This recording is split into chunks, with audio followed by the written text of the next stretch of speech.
श्री स्वामी समर्थ. जय जय स्वामी समर्थ. स्वामी सांगतात महाभारतामध्ये अर्जुनाला सुद्धा आप्तसखियांशी लढावं लागलं होतं. प्रत्येकाच्या आयुष्यात कधी ना कधी अशी वेळ येतेच आणि आपल्याच माणसांशी कसं लढायचं या धर्मसंकटात माणूस सापडतो.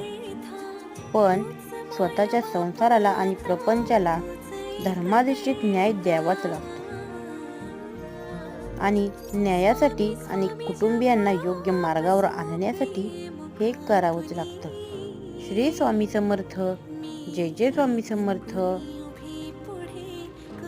जिथे सर्व असमर्थ तिथे फक्त आणि फक्त श्री स्वामी समर्थ.